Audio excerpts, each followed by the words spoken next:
Endemoniados, poseídos, rituales de liberación, de exorcismo. Bueno, aquí en este programa hemos tenido a exorcistas de la escuela más pura y dura, con toda a veces su teatralidad. Hemos tenido también especiales en los que hemos abordado el tema de las posesiones demoníacas y hemos tenido también bueno, pues al padre Juan José Gallego, que en paz descanse, a quien entrevisté hace muchos años, hablando también de su experiencia desde un punto de vista mucho más comedido dentro de lo que es el seno de la Iglesia Católica en España. Y hoy tenemos a quien yo creo que reúne todo en una persona, que es Alex Escolar. ¿Por qué? Porque Alex es religioso, porque Alex es psicólogo y porque Alex es el científico que ha investigado a los endemoniados. Tienes un trabajo muy importante, una investigación exhaustiva, extraordinaria, con, bueno, creo que con más de 600 y pico casos, y has estado extraoficialmente, has asistido a esos rituales de los que estamos hablando. La primera pregunta yo creo que es obligada, Alex, pero antes te doy mi más sincera bienvenida. Gracias por estar aquí otra vez. Gracias, Mado. Siempre es un placer compartir este espacio contigo. Lo mismo digo. Pues la primera pregunta decía yo que iba a ser un poquito obligada. Luego vamos a ir desgranando todas las capas de Alex en torno a este fenómeno, porque como digo, tiene un punto de vista privilegiado para mí. Lo ve desde el punto de vista religioso, lo ve desde el punto de vista psicológico y lo ve desde el punto de vista de científico, que lo ha investigado desde fuera. Pero ¿cómo llegas tú a apasionarte por este tema hasta el punto de hacer una investigación sobre este asunto? ¿Qué es lo que te llamó la atención? Bueno, yo estoy en las fronteras de la ciencia. Mis líneas de trabajo, para quienes no me conozcan, están ahí. Están en los límites del conocimiento, en esos límites de lo que es posible, de lo que no y de la realidad. Entonces, bueno, dentro de lo que desafía nuestra comprensión del mundo, del ser humano y de la vida, pues está el fenómeno de la posesión. Es algo que lo incluiríamos dentro de este debate. Ahora bien, mi interés, claro, sí, hacia lo que viene siendo lo desconocido lo podríamos ubicar ahí, pero concretamente en las posesiones. Yo me formé con el padre Jordi Font i Rodon, un sacerdote jesuita y psiquiatra, médico psiquiatra, que, digamos, él se formó en Alemania, lo destinaron allí durante bastantes años y cuando regresó a España, durante la dictadura, fundó, junto con otros sacerdotes, junto con un equipo médico, justamente un centro clínico para asistir a los religiosos de la Iglesia Católica, pues que estuvieran pasando por ciertas dificultades. ¿Dificultades de qué tipo? Bueno, pues de tipo psicológico, psiquiátrico y espiritual. Y dentro de esa espiritualidad o dentro de esa dimensión, digamos que encontramos distintos fenómenos, por ejemplo, bueno, fenómenos relacionados con posibles milagros, intercesiones. Bueno, habría una diversidad ahí muy interesante que ya la comentaremos en otro momento, pero justamente es donde se encontraban los fenómenos de la posesión o, digamos, lo que se denominan posesiones demoníacas. Entonces, Jordi Font se especializó en evaluar, en abordar este tipo de casos desde la vertiente médica. ¿Era sacerdote? Sí. ¿Ejercía el exorcismo, digamos, como servicio, como sacramento? No. De hecho, la Compañía de Jesús nunca ha prestado servicio a las diócesis desde ese tipo de, digamos, de actuaciones. Es decir, su asistencia ha sido humana, ha sido psicológica, ha sido médica, ha sido educativa, siempre desde un plano en el conocimiento, pues bueno, reconocido pues en disciplinas, pues como he dicho, asistenciales, pero no han actuado, digamos, como exorcistas. Hay otras congregaciones, hay otras órdenes dentro de la Iglesia Católica que cumplirían, ¿vale? Con esa función. Entonces, claro, la pregunta del millón sería, ¿y qué hace entonces un tipo como Jordi Font, pues atendiendo a supuestos endemoniados si no les podía prestar ese servicio de exorcista, ¿no? Bueno, lo que hacía era tratar de ayudarles y tratar de ayudar a discernir varias cuestiones. Una de ellas, por ejemplo, consistía en averiguar en qué grado aplicar un exorcismo en esa persona, ¿no? que asistía, pues era algo positivo, era algo negativo, favorable o no, y bueno, discernir sobre las implicaciones que algo así pudiera tener, ¿no? En la vida de esa persona. Tengo que decir, para también poner en contexto, eh, los casos de supuestas posesiones eran derivados por la propia diócesis y no solamente digamos, de Barcelona, sino de toda España. Ok. O sea, llegaban casos pues bueno, pues de lugares bastante alejados, de otras comunidades. Entonces, digamos que era un servicio de, muy bien, esta persona sospecha que aquí puede haber una posesión, el exorcista de su respectiva diócesis también se lo está planteando, entonces el servicio es de apoyo al discernimiento, sin entrar a juzgar qué es lo que está subyaciendo en todo el malestar, en toda la crisis, en todo el problema que tiene esa persona o que tiene el caso, sino vamos a plantearnos si la vamos a ayudar, cómo tiene que ser esta ayuda. ¿Tiene que tener un componente médico? Sí. ¿No? ¿Por qué? ¿Cuáles son las fuentes que lo justifican? ¿Cuáles son, no, las pruebas?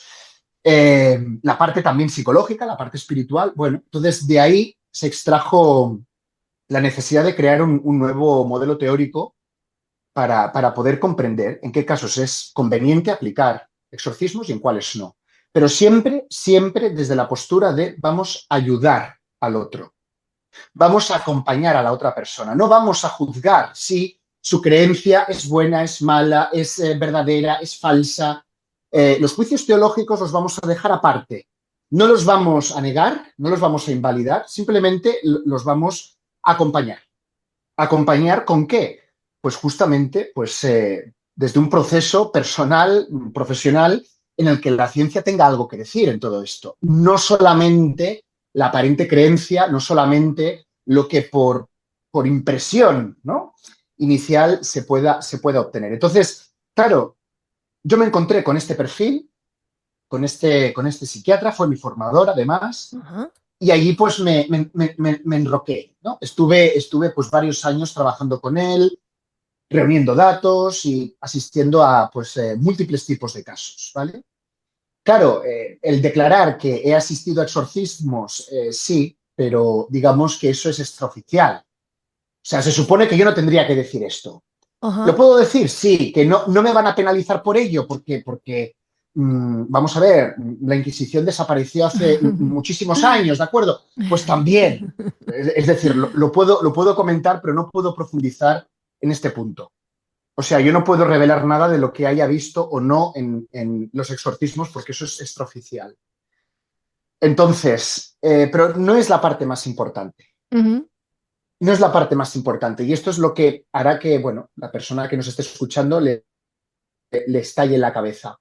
Básicamente porque hay más, hay mucho más. O sea, digamos, el exorcismo es una dimensión que encontramos en el fenómeno de la posesión, pero hay muchas más cosas a comentar. Así que yo vengo de esa cuna Ok. formativa, eh, y la verdad es que estoy muy agradecido por todo lo que he aprendido, por lo que eso pues, me ha permitido luego desarrollar. Es decir, la investigación que publicamos sobre las Ajá. posesiones no se podría haber hecho si no pues, hubiésemos colaborado y hubiésemos, digamos, tenido pues, todo lo que Jordi Font nos aportó, Ok. ¿vale? En ese momento. Alex, ¿y cuál era el objeto de la investigación, la hipótesis, la tesis que defendías y la metodología que usaste para llevarla a cabo? O sea, ¿cuál era el objeto de tu investigación? El objeto de nuestra investigación, a ver, el objetivo principal era desarrollar un protocolo de medición sobre los fenómenos que ocurren en las posesiones para que a nivel médico, pues el clínico que tenga que tomar algún tipo de decisión sobre estas personas pueda al menos hacerlo desde una fuente objetiva, ¿vale?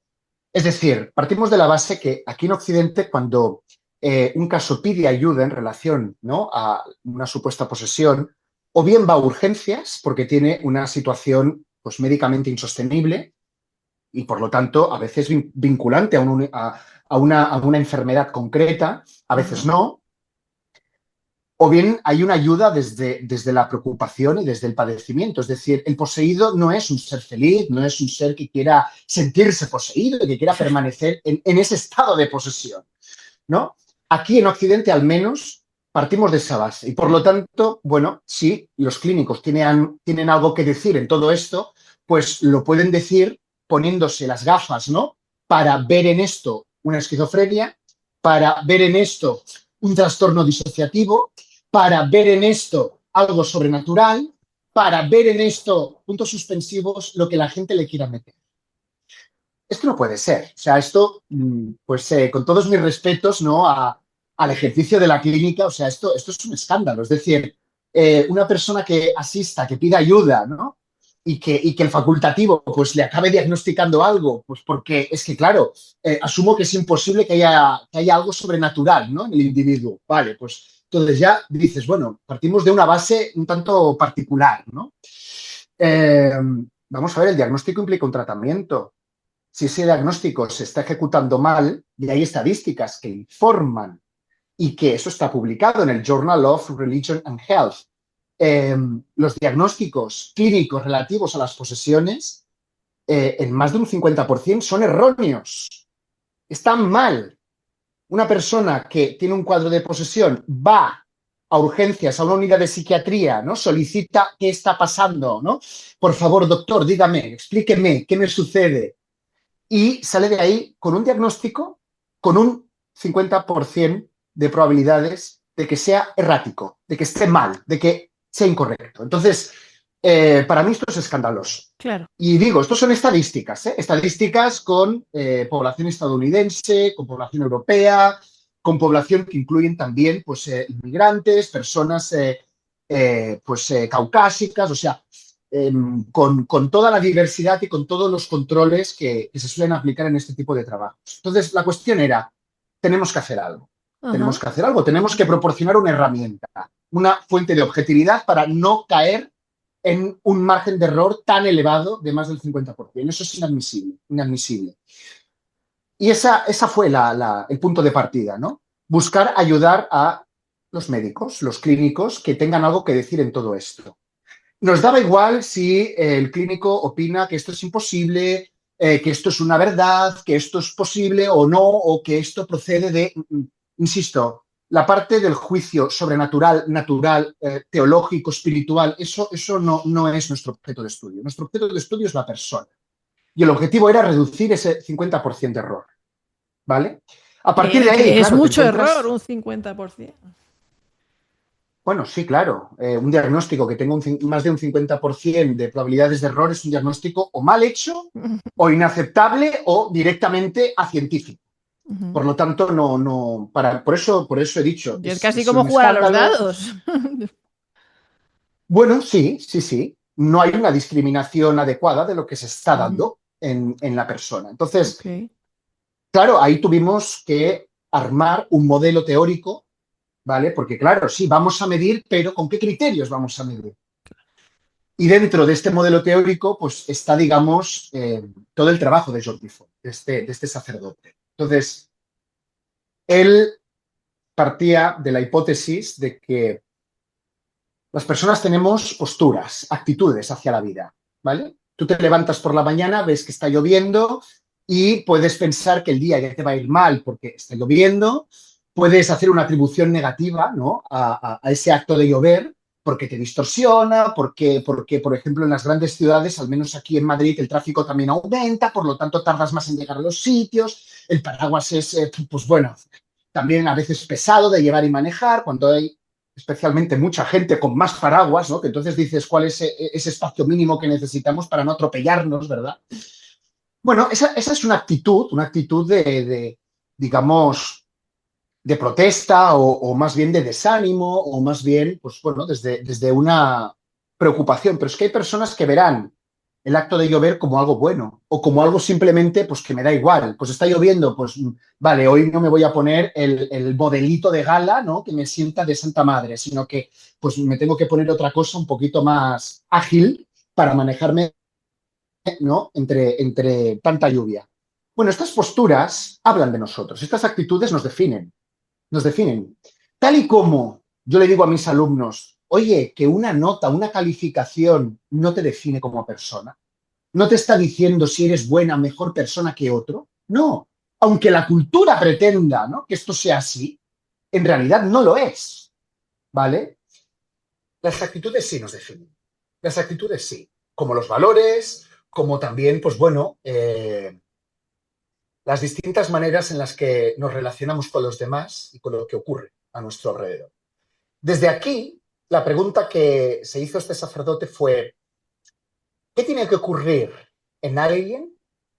qué postura, qué actitud, ¿vale? A nivel relacional tiene que tener alguien para ser más o menos susceptible a la posesión demoníaca.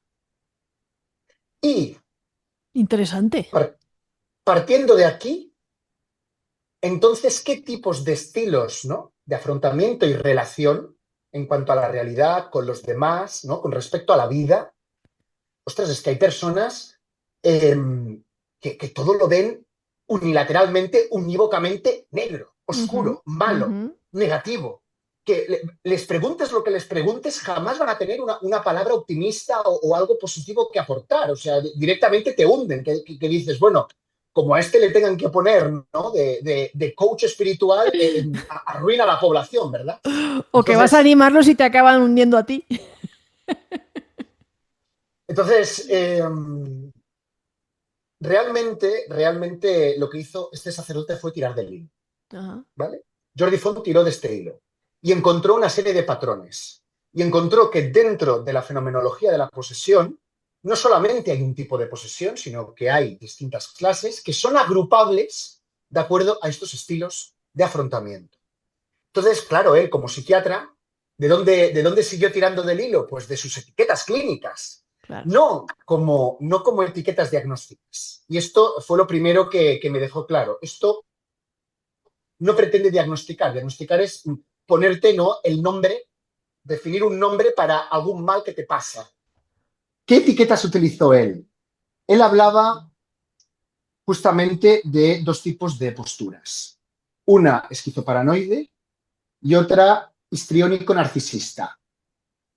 Claro, estas posturas, para quienes tengan formación en psicología, en personalidad y demás, las reconocerán, ¿no? Y dirán, oye, pero entonces, ¿qué son? Justamente rasgos de personalidad, lo que hay en estas dos, ¿no? Lo que define a esas etiquetas. No solamente hablamos de rasgos de personalidad. Sí, la personalidad narcisista se puede definir y tiene unas características muy concretas, la paranoide también, la histriónica, bueno, vale. Pero no solamente hablamos de características clínicas de la personalidad. Esa parte incluso yo me atrevería a decir, creo que no es la más importante, sino que hablamos de cómo estas posturas definen, por ejemplo, un concepto de Dios, un concepto de quién es el diablo, de qué puede hacerme o no el diablo, ¿no? Y por lo tanto, de una atribución de significados, Okay. que es una atribución simbólica, obviamente influenciada por la cultura, pero que está presente. Y eso, pues, define el curso del pronóstico pues, bueno, de los episodios de posesión que tienen los individuos. Realmente yo como estadístico hice psicología, pero pues nunca la he ejercido, menos mal, ¿verdad? Porque si no... eh,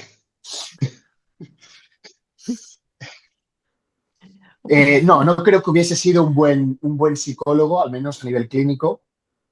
Por eso me dediqué a las matemáticas y me especialicé en lo que viene siendo la medición. Claro, yo me encargué de decir, vale, tenemos este modelo en un punto, esta actitud, esta postura esquizoparanoide, en el otro, histriónico narcisista. Muy bien, y la cuestión es, ¿hay algún tipo de distribución? ¿Podemos hacer algún tipo de función, representación gráfica que nos caracterice, pues, cómo se da, pues, este espectro polarizado, ¿no? Porque tenemos en un polo justamente, pues, esa actitud esquizoparanoide, actitudes que son más histriónico-narcisistas, lo cual no quiere decir que la persona sea esquizofrénica o que tenga un Eso te trastorno iba a narcisista de la decir. personalidad. No estamos hablando de ¿Eh? trastornos, No estamos estamos hablando, hablando de no, estilos de personalidad en las que todos, absolutamente todos, señores, usted, yo, justa. Alex, todos los que estamos viendo este programa, todos tenemos un punto, un percentil. Todos tendemos más a un lado o al otro, ¿vale? Todos tenemos un estilo de personalidad. O sea, bueno, yo soy de pizarra, la tengo aquí detrás y me encanta usarla y más cuando tengo que presentar modelos, ¿no? Modelos que... Entonces, nos tenemos que imaginar esto, pues justamente, pues como algo que tiene dos extremos, ¿no? En un punto tendríamos lo que vienen siendo esas actitudes esquizo-paranoides, ¿no? Y en el otro, pues histriónico-narcisistas. La pregunta que nos hicimos en mi equipo de investigación fue, ¿y aquí podría ocurrir algo que lo pudiéramos representar gráficamente que describiera cómo se dan estas actitudes en la población general y por lo tanto podamos llegar a estimar alguna probabilidad por individuo de que se dé o no un episodio de posesión. ¿Esto es posible? ¿Esto lo podemos averiguar? Bueno, eso fue lo que hicimos.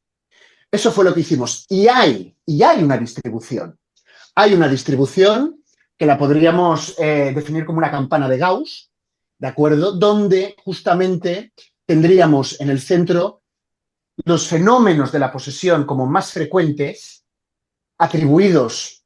Fijaros que aquí, ¿no? En este centro tendríamos por un lado atributos, actitudes esquizoparanoides, pero también en combinación con actitudes histriónico-narcisistas, ¿vale? Entonces, justamente lo más probable se daría aquí, ¿vale? Se daría aquí. Ahora, lo más, digamos, desafiante, lo más sobrenatural, estaría, ¿no?, en las colas de la distribución. Entonces, esto lo he pintado simplemente para que nos ubiquemos, ¿vale? Entonces, O esto lo sea, qué podemos aplicar. interesante. Hay más frecuencia en el medio de este tipo de rasgos de personalidad, pero, a ver si lo he entendido bien, cuando nos vamos a los extremos ya, radicalizándonos en esos tipos de personalidad cada uno, es donde uno se encuentra las cosas más inquietantes. Sí, claro, Ok. efectivamente. O sea, menos Y cuanto, cantidad, y pero más cuanto inquietante. menos cantidad, pero mayor grado de inexplicación. Ok, sí, sí, sí, sí. Es decir, mayor grado, pues, de misterio, de desconocimiento, Ajá. menos tiene que decir la ciencia con respecto a los fenómenos que están en los extremos, porque no sabemos por qué se dan, no se tendrían que dar. ¿Y ese tipo de fenómenos de los dos extremos son iguales en los dos extremos o cambian también? Y ahora nos dirás qué tipo de fenómenos son. Pues no sé si xenoglosia o de qué estamos hablando cuando me hablas de eso. ¿De qué estamos hablando? Bueno, vamos a ver. Justamente en el centro, como he dicho, será lo más frecuente, ¿vale? Y también para estas actitudes, y encontraríamos, digamos, comportamientos o actitudes quizás dentro de este polo, que serían no sutiles, pero sí, diríamos, normalizadas. Serían aceptadas culturalmente y socialmente, ¿no? Ajá. Por ejemplo, el hecho de sentirte más pesado porque está lloviendo podría ser una actitud que estuviera más en el centro que no en el extremo, Ok. ¿vale? Ahora bien, la creencia y el convencimiento personal de que hay alguien que quiere envenenarme para matarme, ¿vale?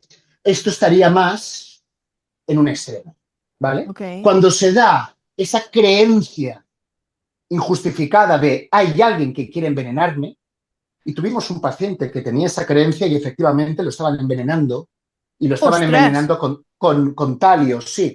Sí, sí, o sea que también hay que ir con mucho cuidado. Es decir, el acto de Dios tener mío. la creencia no quiere decir, que sea falsa. Es decir, el acto de tener una creencia muy bizarra no quiere decir que tenga que ser necesariamente falsa. Puede no serlo, como Ok. puede serlo. Ok. O sea, una persona que a priori no tiene motivos para percibir que le van a envenenar y que le quieren Ajá. asesinar envenenándole Sí. o envenenándola, bueno, pues podríamos decir que el grado de certeza o de veracidad de esa creencia pues es bastante reducido. Claro. Pero también hay casos en los que efectivamente luego te encuentras con el pastel y dices, no, no, sí, aquí ha habido una intoxicación y Madre mía, me médicamente estás tienes dejando. el informe. Aquí encontraríamos, por ejemplo, creencias relacionadas con la idea de que, y eso desafortunadamente en algunos casos de posesión lo hemos observado, de que el diablo me quiere seducir. Ajá. O sea, existe un concepto de Dios y diablo muy seductor y muy erotizado. O Ajá. sea, no solamente seductor. Si fuera seductor, quizás estaríamos más próximos, ¿no?, al centro. ¿Cómo? Entonces, pero llevado a un extremo es la creencia de no, no, no, no, es que el diablo está enamorado de mí y yo me enamoro por el diablo. Ok. Eso es un mecanismo narcisista de funcionamiento, Ujú. ¿vale? Y esto en los poseídos también se da y también aparece. No aparece con alguien en una discoteca, pero sí aparece en relación a la figura del diablo. El diablo se enamora de mí, yo le tengo que corresponder y ahí se da una dinámica tóxica que dices, esto, a ver, es muy perro verde, ¿vale? O sea, es algo pues que es lo más frecuente, no, pero se da. pero se da. Ok. Pero justamente cuando se dan creencias infrecuentes es cuando aparecen esos fenómenos que decimos que son inexplicados, Ajá. ¿vale?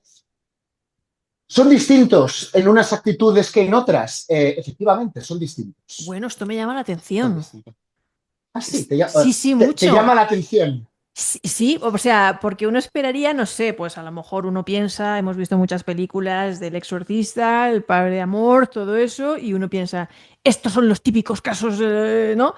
Pero luego dices, ostras, pues depende de la personalidad, ¿será uno o será otro? Por ejemplo, típico fenómeno, y digo típico y paradójicamente no es típico, Ajá. no es típico, y lo voy a distinguir, ¿no? Hablar en lenguas desconocidas, hablar en lenguas muertas, personas que en una sesión ritual, pues de repente pues, se iluminan, se levantan y hablan y proyectan y se asume que algo está intercediendo en ellas para que puedan articular pues un idioma, pues yo qué sé, sumerio, por ejemplo, una lengua que ya pues ni se habla, ni se estila, ni se enseña. Como alguien sin ese conocimiento puede llegar a hablar. Pero Bueno, Alex, ¿tú me estás diciendo que una persona habla sumerio? yo eso no lo he visto. Un endemoniado? ¿Pero has visto xenoglosia? Nosotros hemos trabajado, hemos visto casos de glosolalia, sinoglosia. Glosolalia es hablar una lengua aparentemente desconocida, pero aparentemente desconocida, y digo lo de aparentemente, y esto es importante, porque las palabras son inventadas. Es decir, la lengua es desconocida porque nadie la sabe reconocer y lo que se asume es que entonces el individuo pues está hablando con mucha fluidez en palabras pues, que no existen, no están registradas, no forman parte de ningún sistema de comunicación, al menos reconocido. Entonces, claro, casos de glosolalia nosotros hemos visto y en el estudio recogemos, de hecho, en el protocolo de evaluación a nivel médico, este protocolo fue probado con médicos en varios hospitales. Ajá. El estudio duró años porque, claro, a ver, ¿cuántos casos de supuesta posesión llegan a Te urgencias encuentro, y a una claro. unidad?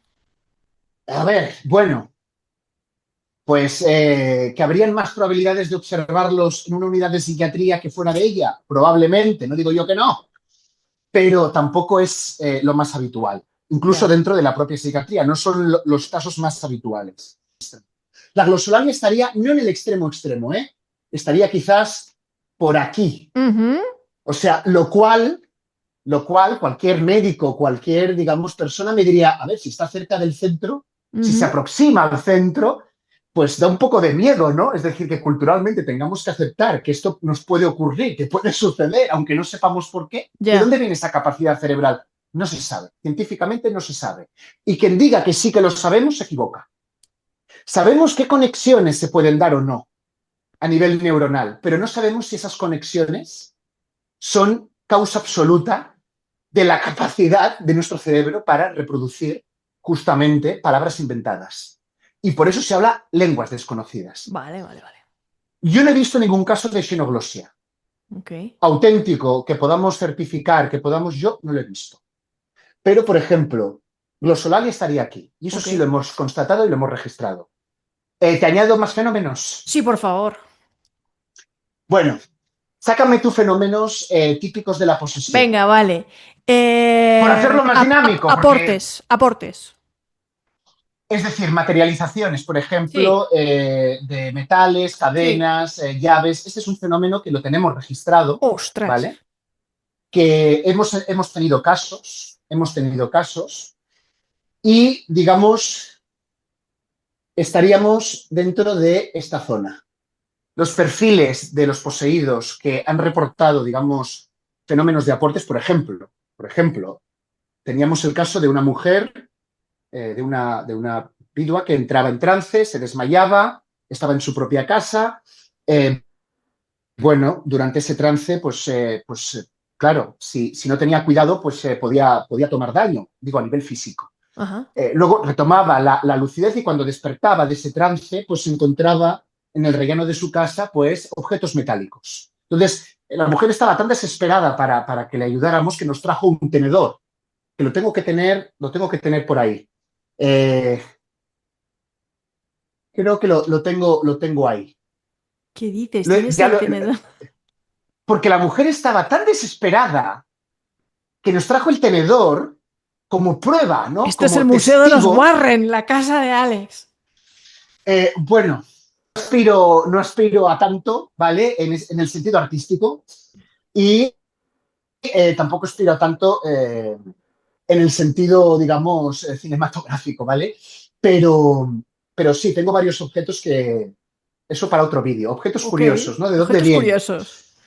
Objetos curiosos. Bueno, estaríamos materializaciones aquí. Por ejemplo, otra materialización, claro, esta mujer se encontraba pues esos objetos de metal, eran objetos supuestamente de plata. El tenedor que nos trajo era de plata. Y Ajá, lo enseñé en un reportaje de Cuarto Milenio, estuve hablando de este caso en concreto. ajá. Pero bueno, luego también tenemos casos que han, digamos, regurgitado metales como cadenas, como, bueno, piezas metálicas sin formas definidas y que no se sabe de dónde procedían, Qué pero fuerte, sí pero conocemos. qué fuerte eso. Ah, bueno, por ejemplo, el padre Amorth tenía varios casos de ese tipo. Y nosotros alguno de estos casos también lo hemos visto. Eso me Pero parece muy fuerte. estaríamos en personas que estarían aquí, estarían todavía en el polo histriónico narcisista. Por si alguien todavía no se ha ubicado, ¿a qué nos estamos refiriendo? ¿Qué actitudes definen, no? Eh, o son histriónico-narcisistas. Justamente las actitudes narcisistas son actitudes seductoras, son actitudes Teatrales. ególatras. Estarían también las actitudes teatrales dentro de lo que viene siendo el perfil más histriónico.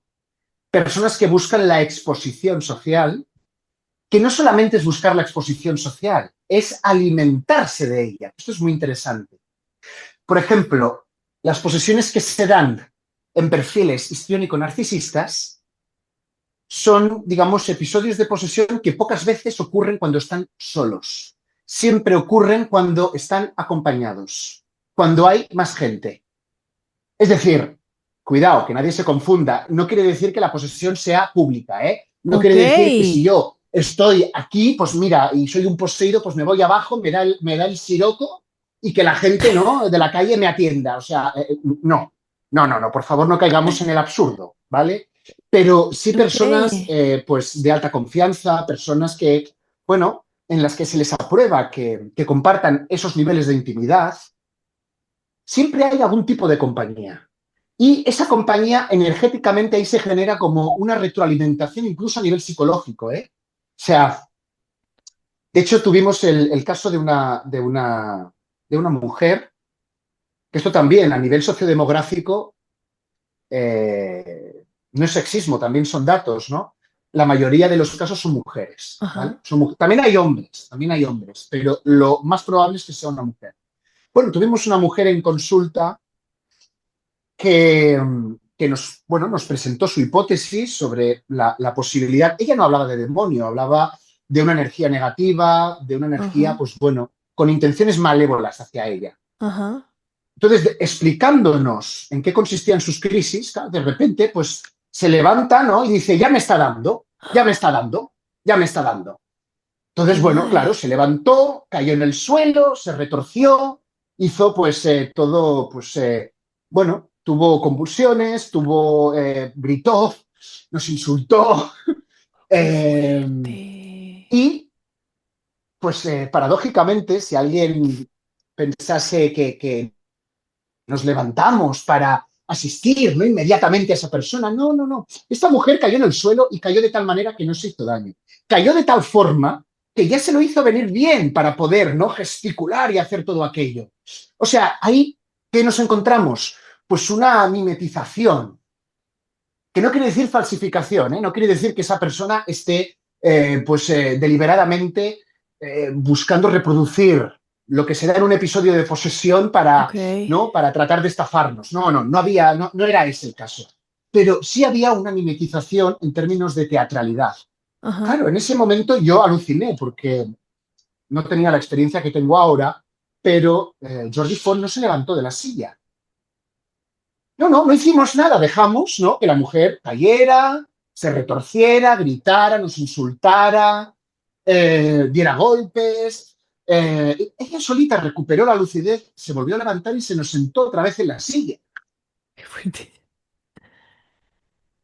Y yo, claro, yo dentro de mí pensaba, digo, vamos a ver, digo, si mi formación clínica o, digamos, va a ser, ¿no? Todos los días va a tener este nivel, No lo pues no sé, soportas. me voy planteando un viaje a Lourdes, ¿no? Porque, eh, no, yo luego tuve que hablar, ¿no? Con Jordi, le tuve que preguntar, digo, pero vamos a ver, digo, esto, o sea, ¿cómo has estado tú tan seguro de que no iba a tomar daños, ¿no? Esta persona no se iba a hacer daño a sí misma o no Claro, iba a actuar en riesgo y en contra de su propia integridad. Entonces, estamos aquí. Eso no es algo ni aleatorio ni es algo mágico, sino que tiene una explicación desde las actitudes ok. histriónico-narcisistas. Y efectivamente hicimos el perfil y esta persona nos puntuó muy elevado, digamos, en ese tipo de comportamientos. Insisto, no significa que esa mujer, pobrecilla, pues tuviera un trastorno narcisista de la personalidad o un trastorno histriónico. No estamos hablando de este tipo de diagnósticos. Ujú. Estamos hablando de actitudes, formas de relacionarse. Hay personas, ¿no? Quienes trabajan de cara al público, que viene, ¿no? Pues un usuario, un cliente, y se dirige a ti con cierta seducción, con cierto juego de palabras, ¿no? Eso es lo que estaría definiendo su estilo de afrontamiento con el mundo. Ok. Otros, pues te tratarán con cierto carisma. Yo he tenido personas que me han tratado con un exceso de carisma, buscando, pues eso, pues conquistarme de alguna manera, Ok. ¿no? No porque, o sea, no hablamos de una conquista física, o sea, ahí pues lo siento mucho, pero aquí nadie tiene nada que hacer, ¿eh? Voto No. de celibato, recuerden. Entonces, bueno, pero es que forma parte de su naturaleza, ese individuo es así, Digamos que necesitan un ¿no? público, ¿no? O que se alimentan de Cuando hablaba público. de esa energía, incluso a nivel psicológico, si nosotros en este momento, en este caso de la señora que tuvo esa crisis, Ajá, que bueno, nos planteamos que es algo epiléptico, porque claro, hay distintos tipos de epilepsia y a claro. determinados niveles el individuo puede anticipar la crisis, ¿eh? O Ajá, sea, esa especie de aurea de la epilepsia, eso se da, eso médicamente también lo hemos observado, ¿no? Y ajá. está registrado e investigado y es conocido. Pero si le hubiésemos asistido, le hubiésemos prestado una atención que, en términos psíquicos, hubiese retroalimentado este tipo de comportamiento. Hubiese retroalimentado una serie de actitudes que no queremos que se den. Básicamente, no queremos que se den en su esplendor, porque nos generan ruido, no porque sean malas en sí mismas. O sea, si esta mujer, pues pobrecilla, pues se comunicaba con los demás con cierta seducción, pues muy bien, si así es feliz, a ver si me explico, ¿verdad? Pues cada cual sabe pues lo que se le da bien o no. Entonces, glosolalia, materializaciones, estaríamos aquí. Estaríamos en estructuras del ser del individuo histriónico narcisistas.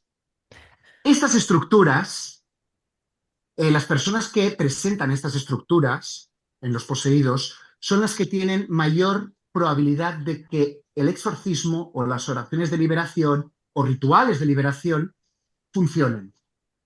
Ajá. El éxito de Ok. este tipo de actuaciones, y concretamente nosotros nos basamos en los exorcismos, se dan en estos perfiles. No se dan en perfiles, luego iremos a los esquizoparanoides, no, Ok. no. Sí, sí, yo Aquí, sé, yo aquí, sé. no, aquí no se va a librar ni el tato. Pero, no, hay que entender, yo también estoy por aquí, en algún punto de este polo, ¿eh? Todos Y no por estamos. ello, exacto, Todos estamos. Todos todos estamos estamos. en la línea, en algún punto. Todos. Y si a veces he dicho que soy anormal, significa que estoy más en los extremos que no en el centro, Todos ¿vale? estamos. Normalmente la gente brillante, atípica, con un toque de genialidad, siempre están un poquito, estamos un poquito. Yo también seguro que tengo mi cosa esquizotípica por ahí. Que empezamos a hablar de cositas y uno dice, uy, Bueno, es parece que que... déjame decirte, te lo advierto desde ya. Ujú. Además, esto lo sabemos también por estadística. Cuando en televisión, en medios de comunicación, se trata el tema de las posesiones, los niveles de audiencia bajan. Y Sí, no bajan por- porque de lo que se está hablando pues no haya misterio, no haya pues un interés, o no haya curiosidad, o no haya... No, no, precisamente por el miedo, porque por la esa gente se especie caga, de... claro. Es que No, pero creo que lo estoy explicando de tal manera que no yo estoy sé, sí, sí, sí, cayendo sí, sí, sí. en ese miedo, al menos irracional. Ujú. Eh, yo al mal le tengo miedo. Yo al mal le tengo miedo. Ahora le tengo miedo o le tengo más miedo al mal natural, no al sobrenatural. Claro, ¿Vale? que en eso estamos de acuerdo, los dos. Bueno, quizás haya personas que digan que no, que tienen más miedo del mal sobrenatural. Ujú. No, yo le temo más al mal natural. El mal natural es el mal o bien inherente en la propia naturaleza de quienes somos, porque todos tenemos una parte de nuestro ser que es defectuosa, está mal, lo siento, mira, vienes con ese defecto de fábrica, chico, pues es que te podría vender otra moto, ¿eh? Te podría decir, pues que lo único que tienes es luz. No, mira, no. Algo de ti, algo de ti no está bien diseñado, ¿vale? Y S- dentro de ese diseño imperfecto puede haber el mal, Sí. ¿vale? Entonces, mm, el diablo manifestado en este sentido más humano Ujú. es un diablo en el que yo sí creo. Y es un diablo personificado. Y se trata simplemente de estar abiertos a pensar de manera distinta, estar Correcto. abiertos a plantearnos que pueden haber pues, explicaciones, narrativas distintas a las que estamos acostumbrados y tolerar eso forma parte de la madurez y del aprendizaje. Y eso también, incluso a nivel, pues en términos espirituales, podríamos denominarlo evolución, Ujú. ¿vale? Evolución, digamos, personal. Entonces, yo estoy reivindicando eso. No estoy reivindicando tanto que la gente tenga que creer o no. No. Hay personas que se exponen en los medios para pedir a la gente que crea o que no crea, o para decirle a la gente en qué debe Sí, o no debe no, creer. pero por eso te digo que aquí hay personas que vienen de No es mi diferentes, caso. que diferentes backgrounds culturales o de sistemas de creencias y algunos con Fantástico. muchas convicciones religiosas, porque pues hay gente que las tiene, igual que tú, pues que no.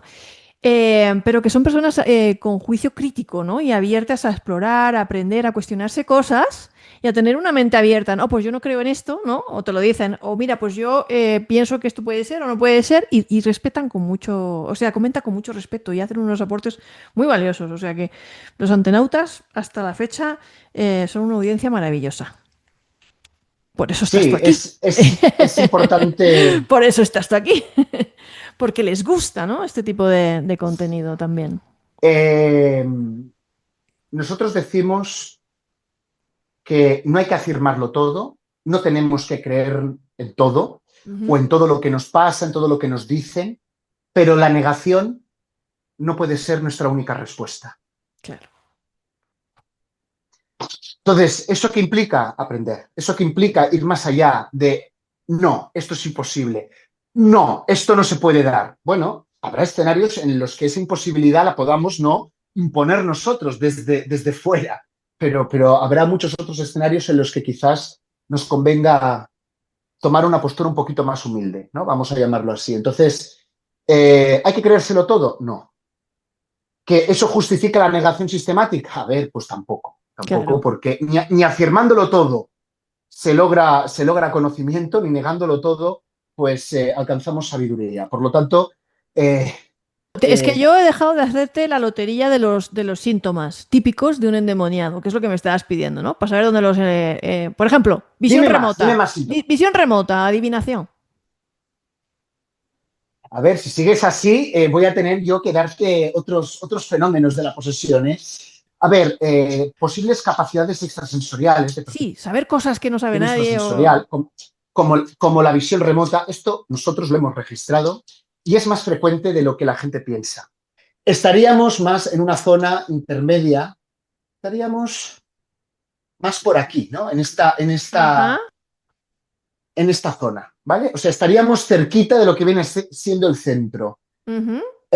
Aún así, no lo he dibujado en este lado, digamos, de manera aleatoria. Lo he dibujado aquí, en este punto, y a favor de lo que viene siendo la estructura histriónico-narcisista, porque estamos también ahí dentro. Eh, Personas, por ejemplo, pues que son capaces de describir qué es lo que está ocurriendo pues, en otro lugar, pisos más abajo. Me hablabas de la visión remota. Yo esto lo he visto.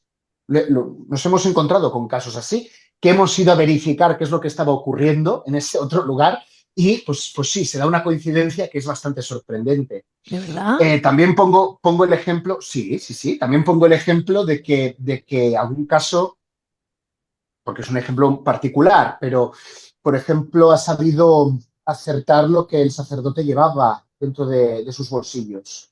Pues si llevaba pues unas llaves, pues si llevaba monedas, si llevaba no necesariamente objetos metálicos, cuidado, porque también nos han dicho notas, nos han dicho, ¿Qué me estás pues, contando?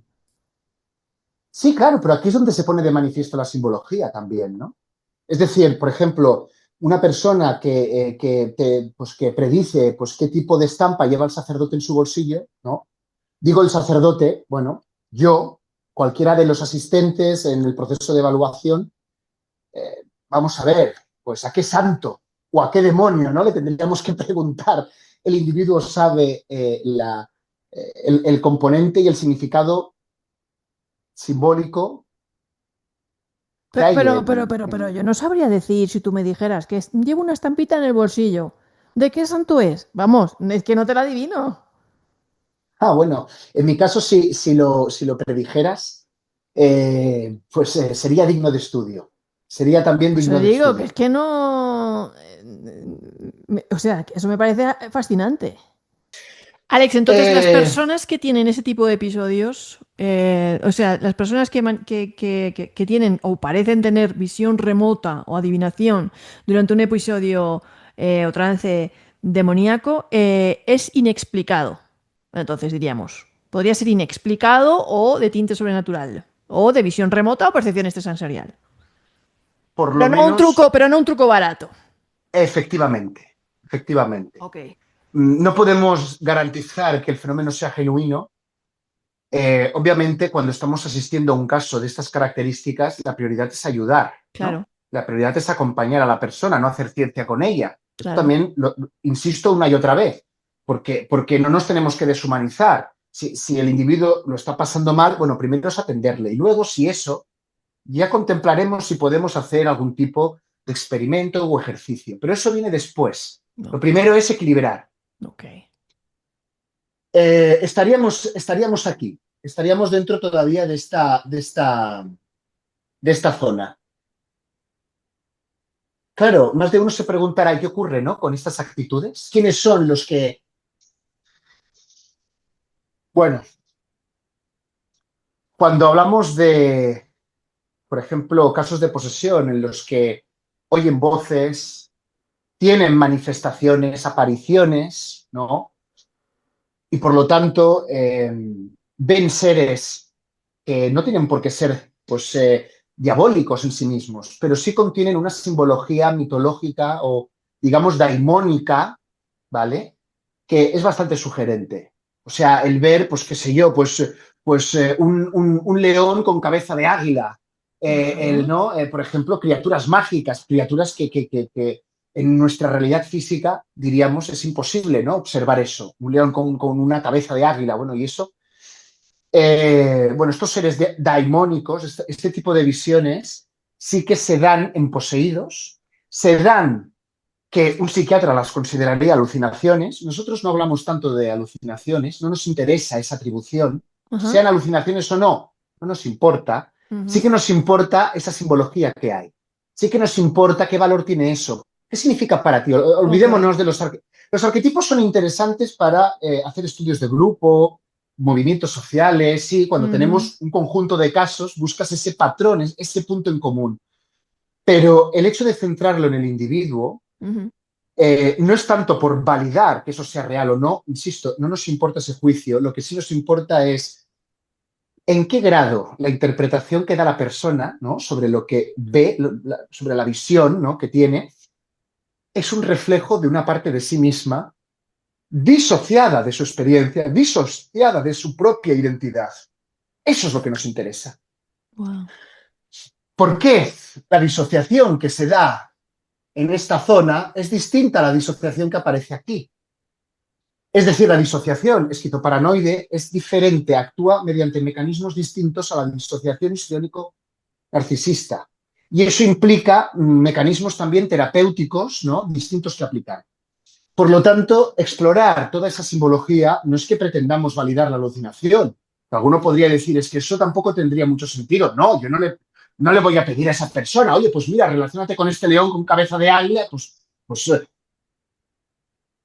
no, pero sí conocer justamente el relato que hay alrededor de eso. Aquí estaríamos ya dentro de este espectro. Justamente en los casos de posesión, que encontramos u observamos actitudes esquizoparanoides, vemos un grado de aislamiento que suele ser contrario o mucho mayor a lo que se da en perfiles histriónico-narcisistas. Los poseídos que están aislados, que no lo comunican, que se lo guardan, se lo quedan, si lo comunican, bueno, no diré disfrazándolo, porque no, no, Ajá. pero digamos lo comunican con cierto retraso, ¿vale? O sea, hay un Qué letargo. curioso, qué curioso, qué curioso. Estamos ante actitudes esquizoparanoides. De hecho, hay dos tipos de... Las posesiones se pueden iniciar de dos maneras. Hay inicios que denominamos lentos o insidiosos, Infestación que llaman, ¿no? paulatinos. ¿No? Bueno, hay un proceso, ¿no? Con una serie de fenómenos, pues bueno, que podrían ser inexplicados, efectivamente.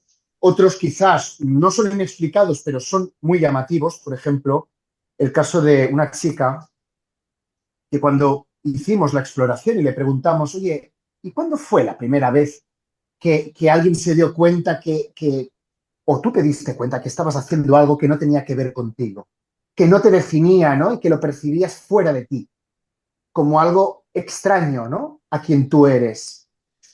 O sea, la pregunta es explícita, pero al mismo tiempo intenta no abordar la cuestión de, bueno, ¿cuándo empezaste, ¿no? A experimentar episodios de disociación con respecto a ti mismo? Claro, si se lo formuláramos de esta manera, estaríamos clinicalizando algo que no necesariamente tiene que ser clínico. Por lo tanto, la pregunta hay que Ujú. hacerla. Bueno, pues esta chica nos comentó que, que su familia en particular se empezó a preocupar porque ella tuvo como una etapa en la que salía a la calle y, bueno, recogía animales muertos y se los llevaba a casa.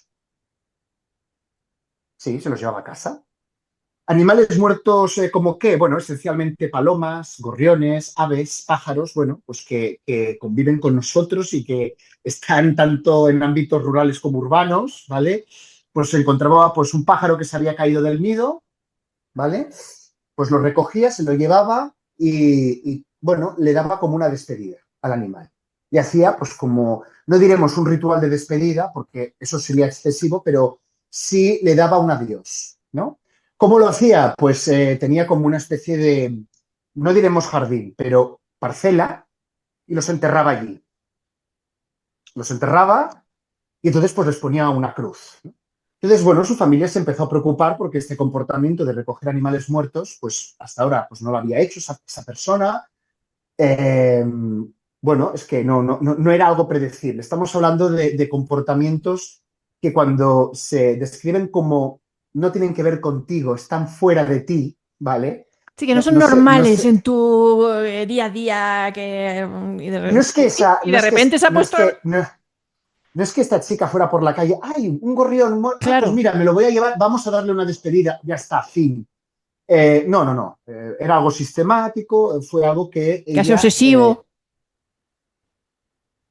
sí, pero hacia ella, no hacia afuera. Ujú. Si hay obsesión en las actitudes esquizoparanoides, es una obsesión hacia adentro, no Ok, se proyecta. ok. Cuando se proyecta, entonces nos empezamos a alejar, ¿no? Del polo esquizoparanoide y nos acercamos entonces al centro y ahí intervienen, pues bueno, Sí, lo que posturas y pasa, actitudes lo que pasa es que distintas. la familia lo veía, ¿no? Que es donde, la familia en Claro, la que la vería efectivamente, obsesionada, ella, ¿no? efectivamente, Pero, efectivamente, hostia. efectivamente. Entonces, bueno, esos inicios lentos o insidiosos son inicios en la posesión que estarían dentro de estructuras esquizoparanoides. ¿Cuándo se dan inicios rápidos? Inicios inmediatos, explosivos, ¿vale? Explosivos, justamente en estructuras histriónico-narcisistas, ¿vale? Eh, Otro fenómeno de la posesión dentro de estructuras esquizoparanoides, por ejemplo, y esto se ha llevado, ¿no?, al cine, o serían ciertos tipos de somatizaciones, ¿vale? Ciertos tipos de somatizaciones. ¿Como estigmas o algo así? Efectivamente, los estigmas pueden estar aquí o pueden estar aquí. Pueden estar en ambos sitios, ¿eh? O sea, los estigmas. Por ejemplo, el hecho de que el individuo se le reproduzca sobre la piel una erupción con una forma geométrica extremadamente precisa, ¿no? Y entonces, pues que ese individuo te muestre la erupción, digamos, el poseído, y te diga, pues me sale esto. Y me sale esto, luego se le va, le vuelve a aparecer, es alternante. ¿Y esa alternancia de qué depende? Bueno, está correlacionada con los episodios de posesión. Los mecanismos que intervienen ahí son distintos. Si la persona tiene la estructura esquizoparanoide, así tiene una estructura histriónico-narcisista. Las somatizaciones en estructuras histriónico-narcisistas no son sofisticadas. ¿No? No, no son sofisticadas, a no ser que haya intento de fraude, Ok. ¿vale? A no ser, pues, bueno, no son ¿Tú sofisticadas, me no son quieres decir sofisticadas. que hay personas que conscientemente intentan hacer un fraude y hacerse pasar por endemoniadas Sí, por lo hemos actitud visto. narcisista? Sí, estaríamos aquí, sí, Ay, qué sí, fuerte. sí, sí, sí, sí. Ujú. De Lo todo hay hemos en la visto. viña del Vamos a Señor. ver, en los fenómenos de las posesiones, es que antes hablaba de la diversidad, ¿no?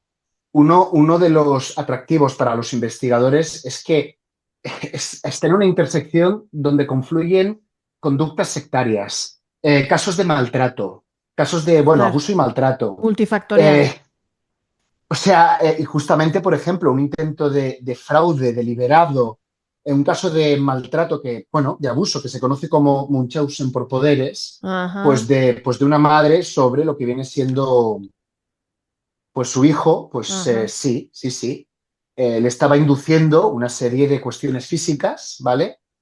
Utilizándolas para reivindicar y justificar la posesión o la atención médica. Lo importante es la Sí, atención, ahí sí, sí, está. claro, la atención, para llamar la atención. Aquí se busca algún tipo de reconocimiento, de atención, de aprobación, validación externa. Aquí no. Es decir, alguien puede tener actitudes histriónico-narcisistas y puede ser un solitario, ¿eh? Ujú, Pero si es un solitario, entonces ese perfil se sentirá solo, ya. ¿vale? Y te planteará, pues sí me gustaría conocer a gente, oye, o pues Otros habrá, poseídos. no, pero habrá esa manifestación o ese Ya. deseo social. Ujú. Los perfiles que están aquí te dirán, amigos, ¿para qué? Sí, sí, sí. El resumen es ese, ¿para qué? Están solos, sí, pero no se sienten solos. Es más, la soledad es lo que quieren, es lo Ujú. que buscan, es con Claro. lo que se sienten cómodos, para que se vayan distinguiendo. Por lo tanto, las somatizaciones histriónico-narcisistas son distintas a las que se den. Por ejemplo, la carga simbólica que puede haber en una somatización esquizoparanoide es mucho mayor o, digamos, tiene un desarrollo más profundo que la que se puede encontrar en figuras Oye, Alex, ¿y histriónico-narcisistas. los esquizoparanoides también entran en trance? Sí. Pero más en privado. Bueno, las posesiones de este grupo, como decía antes, no se producen, digamos, en estados de soledad. Aquí sí, aquí sí. Te lo explica, digamos, desde a posteriori, ¿no? Una vez se me ha ido el trance, yo reflexiono, intento averiguar, chequear qué me ha pasado, ¿no? Y si eso me ha ocurrido a mí solo, estando solo, bueno, sí, estaríamos más cerca de este punto que no del otro, pero también entran en trance. Ujú. Pero ¿cómo sabe que han entrado en trance? Una vez que salen del trance, ¿qué signos, huellas o evidencias encuentran ellos de que han estado en un estado de posesión?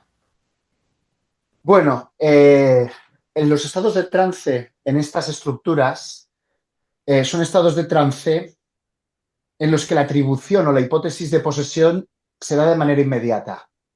Aquí el individuo no tarda mucho en establecer conexiones, ¿no? Aquí sí. Aquí tarda mucho más. Por eso también pues bueno, esa especie de desarrollo inicial, pues insidioso, paulatino, con, pues eso, comportamientos extraños que el propio individuo no los maneja conscientemente, no puede, no sabe. O Ok, sea, y terapéuticamente de lo que se trata es de ayudarle a que sí pueda gestionarlo, ¿no? Obviamente, pues esto a veces requiere de medicación, a veces no. Eh, Hay casos de todo tipo, ¿vale? Pero sí que es verdad que en lo que aquí ocurre, los trances iniciales, pues no son percibidos como trances, porque el individuo no sabe distinguirlos. Es decir, no, el trance, pues es que el trance está, pues no sé si he tenido trances. Por ejemplo, cuando esta chica recogía al animal y le daba esa despedida de manera sistemática, eso se podría concebir como un tipo de trance. claro, ¿La chica lo reconocía como un trance? No, claro. no, ella no. No sabía por qué lo estaba haciendo, no sabía por qué se dejaba llevar, ¿no? Por esa necesidad. Eh, pero lo hacía. Era casi como un Entonces, comportamiento autómata, que a ella pues no le ajá, parecía raro, ¿no? Como un... sí, pero autómata que directamente, esa es una de las características, ¿no? De este tipo de perfiles. Los poseídos que tienen actitudes esquizoparanoides son perfiles que les cuesta mucho discernir qué está en la realidad y qué no, qué causan ellos en la realidad y qué no, ¿vale? Y justamente ahí hay un proceso también a nivel psicológico muy interesante de aprendizaje y de toma de conciencia, ¿no? De conectar con quién soy, cuáles son mis límites, cuáles son, pues bueno, mis fortalezas, mis debilidades, cuáles son, pues, bueno, puntos Claro. fuertes, talentos, defectos, Ujú, reconocerme dentro de esos límites, no ujú, fuera, ujú. ¿vale? Para poderlos gestionar. Entonces, aquí hay un trabajo muy interesante a hacer, pero se da ese solapamiento. Aquí se habla de una disociación vertical, ¿vale? Una disociación vertical. Por ejemplo, no sé si hay alguien aficionado a Star Wars. Cuando Darth Vader se mostró ante pues, las pantallas de cine por primera vez hace décadas, era el villano de la película, era el malo, todo el mundo lo reconocía como él es el malo. Y había mal en él. Pero si analizamos el desarrollo de este personaje, El arco de pues cómo transformación. interactúa, ¿no? Efectivamente encontramos que hay un punto de inflexión, ¿no? O sea, hay un punto de inflexión del bien al mal, del mal regreso al bien, ¿sí? Este proceso, este vaivén en Darth Vader, no lo observamos en el emperador. El emperador, el villano, digamos, de la película, ¿no? De la saga Star Wars, por definición es el emperador, es Palpatine. Desde el minuto cero, desde el episodio uno hasta, digamos, el episodio 9, es el villano por definición, excelencia y antonomasia en este universo. Entonces, claro, aquí hablamos de dos tipos de manifestaciones de mal, ¿no? Porque en un personaje el mal va y viene, te dices, bueno, ¿esto qué es? ¿Como un mercadillo o qué? No, no, también tiene su, ¿no? Su parte simbólica. Y el emperador es la constante, el mal es inalterable, inmutable en él. Ajá. Cuidado, la disociación que se da aquí es una disociación imperial, si se me permite la expresión. Ostras, no Por me la, digas. o sea, el emperador, la figura del emperador, como mal, inmutable, inalterable, digamos que estaría en este extremo. El emperador, ese juego de ocultación, ese juego, ¿no?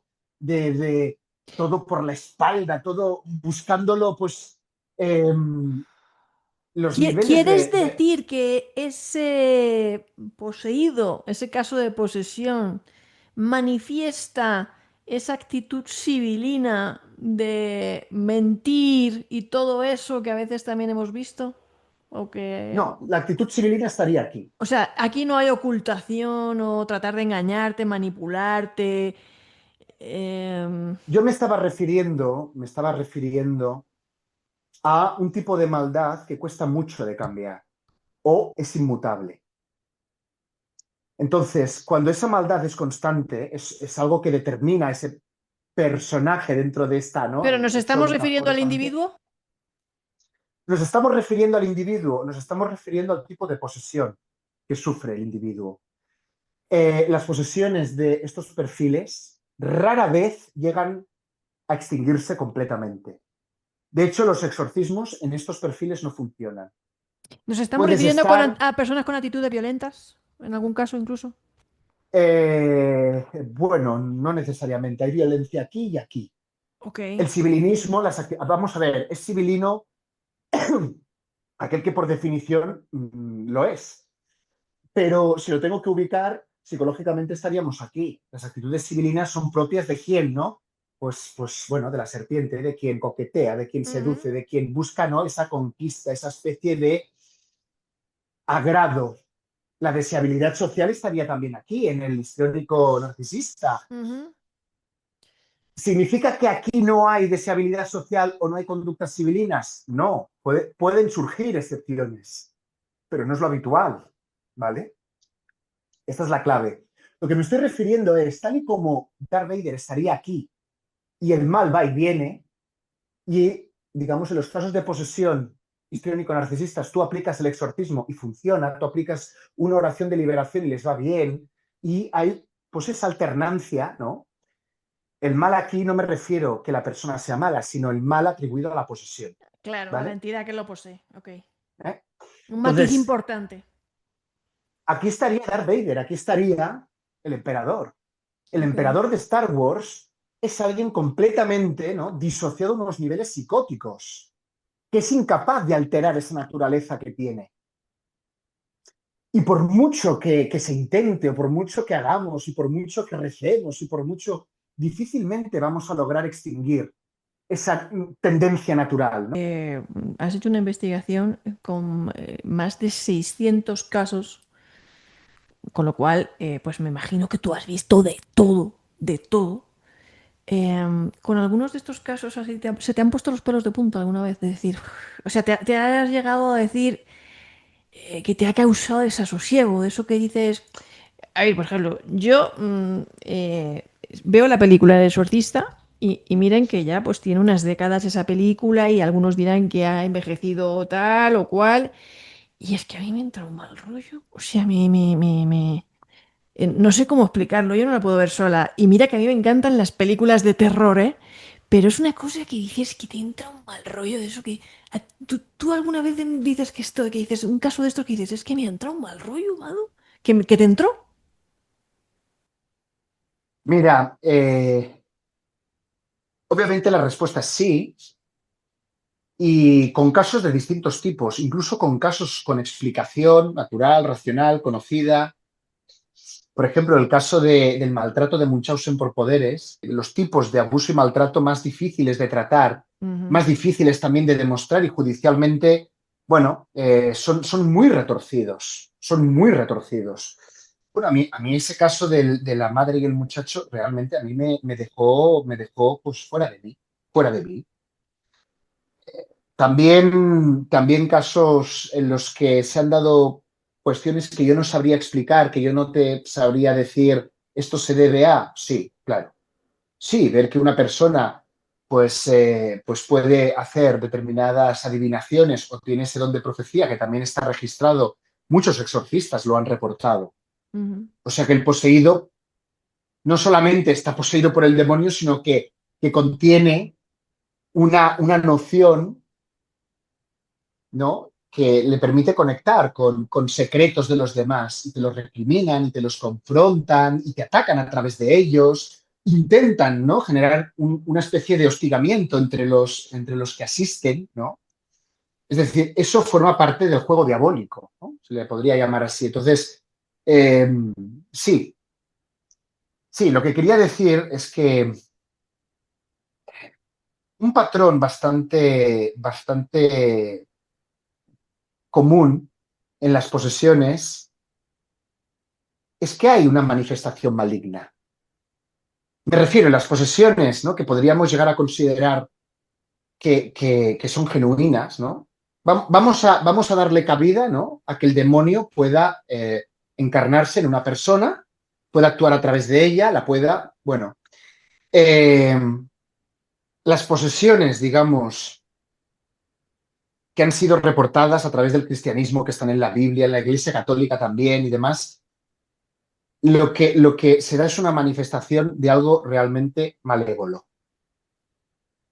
Lo que hay ahí es mal. Alguien que está poseído por un ente que no sabemos qué es, pero no le lleva a hacer nada malo, y además el individuo logra esa gestión, ¿no? De tolerar, incorporarlo, no incorporarlo. Eso es lo que hacen algunos mediums.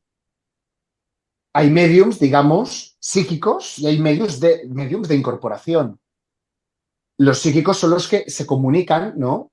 Con ciertas entidades externas a ellos y lo hacen, digamos, manteniendo sus niveles de conciencia, no necesitan alterarlos para lograr esa comunicación, pero luego están los mediums de incorporación, que son los que sí que tienen esa alteración de la conciencia para ceder un espacio dentro de sí y que pueda ser ocupado por ese supuesto espíritu. Si ese supuesto espíritu no causa ningún mal, pues bueno, pues podríamos hablar de estados de trance, podríamos hablar de otros fenómenos, pero no de posesión. La posesión implica que la invasión que se da del cuerpo de la persona y de su ser, de su identidad, ¿no? Ese apoderamiento, el fin que busca es la destrucción. Es la destrucción del individuo. No busca nada bueno. O sea, si, tal y como antes decía, pues terapéuticamente, pues mira, podemos rescatar las alucinaciones para ver qué tipo de simbología, qué tipo, pues oye, en algunos casos sí, ¿verdad?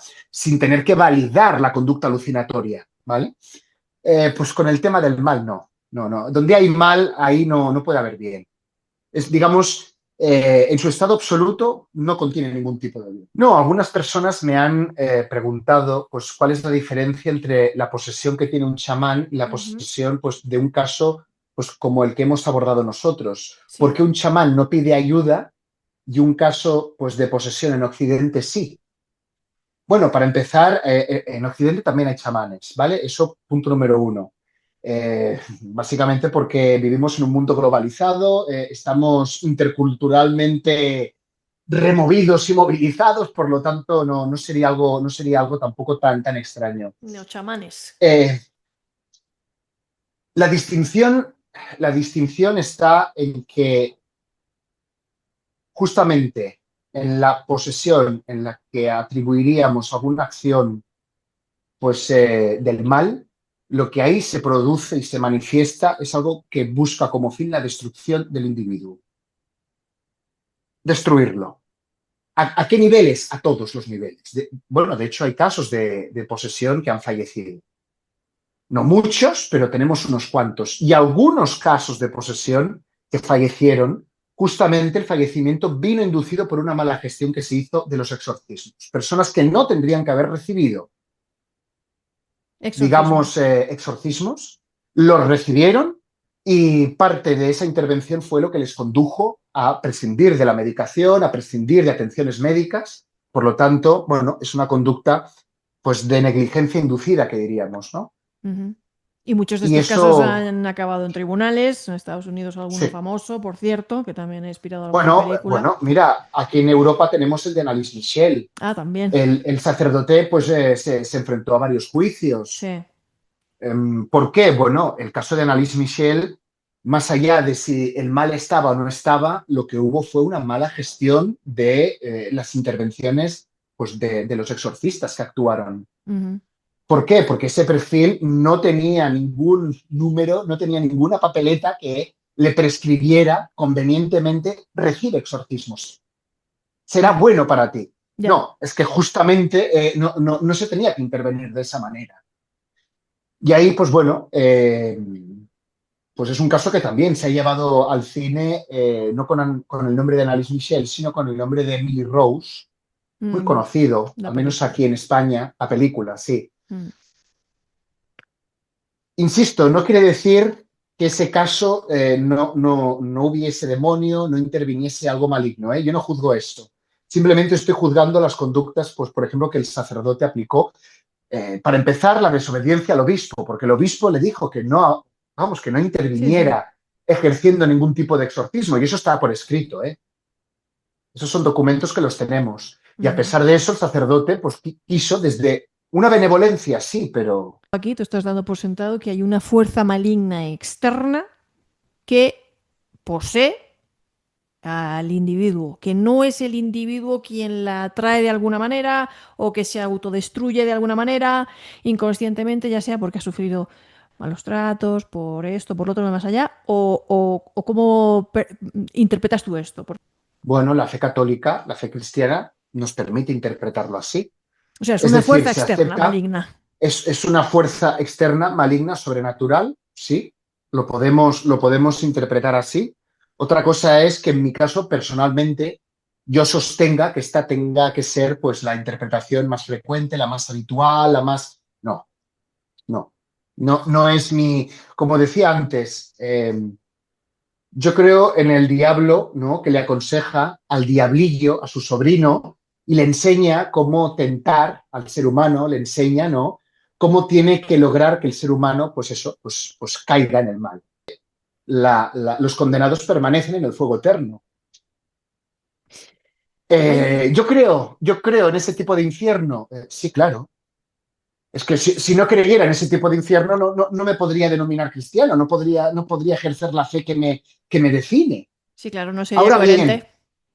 Ahora bien, ¿eso quiere decir que yo ante un caso de posesión, por defecto, ya se lo atribuyo, ¿no?, al maligno y me quedo solamente con esa idea? No. A ver, yo no, para empezar, yo no soy quien para hacer ese tipo de juicios teológicos, ontológicos. No soy quien, yo no necesito hacerlo. Jordi Font tampoco lo necesitaba, ¿eh? Aquí la cuestión no es si el mal se da o no se da. Desde la fe católica tenemos motivos para sostener que habría esa interacción y habría esa personificación. ¿Cuál es la prioridad? El plantearnos, vale, ¿cómo vamos a ayudar a esta persona? Y dentro también del plano teológico. Señoras y señores, independientemente de que usted sea cristiano, sea musulmán, sea mormón, sea espírita o sea ateo, simplemente con curiosidad sobre estos temas, pues recuerden que somos vulnerables. Somos vulnerables. Y el diablo está ahí, tenga la cara que tenga y se vista de cómo se vista, porque existe el mal, existe el mal. Y todos somos vulnerables. Así que intentemos que esa grieta, ese resquicio que puede abrirse a veces, pues eso, en forma de mal, como acabamos de hablar aquí con Alex y con todos estos casos, pues no se abra mucho.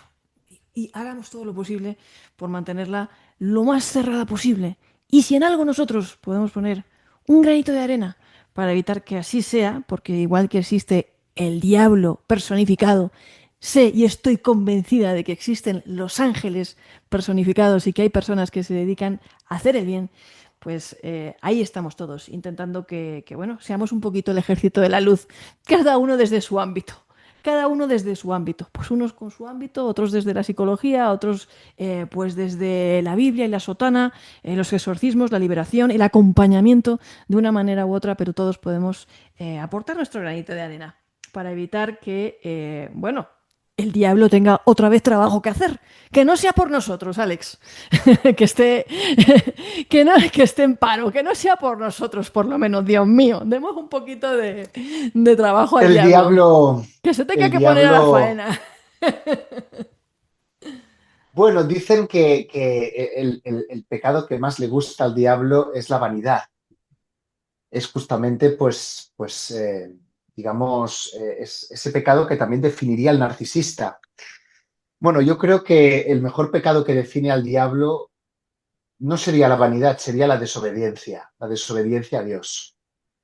Entonces, claro, hablamos de una entidad que desobedece a una entidad superior para, ¿no?, ejercer un dominio sobre la creación de dicha entidad superior, a la cual pues denominamos Dios, y cuya creación nosotros nos encargamos, ¿no?, de decirle a esta entidad desobediente que ya no te necesitamos, ¿no? Entonces, Esto es para pensar, ¿eh? Sí, Esto es claro, para darle una aquí hay vuelta, una reflexiones. vuelta. Alrededor, bueno, pues de esta charla, esta conversación sobre endemoniados, que ya ven ustedes que no ha sido nada macabra, que hemos abordado desde el punto de vista más luminoso, ¿no? Que es el de la investigación, con una persona que a mí me parece que tiene triple autoridad, como decía, puesto que es psicólogo, puesto que es religioso de la Compañía de María, aparte de profesor de la Universidad Pontificia de Comillas, estadista, gran científico y que además, ha estudiado a los endemoniados. Así que mil gracias, mi querido Alex, por traerme todas esas preguntas.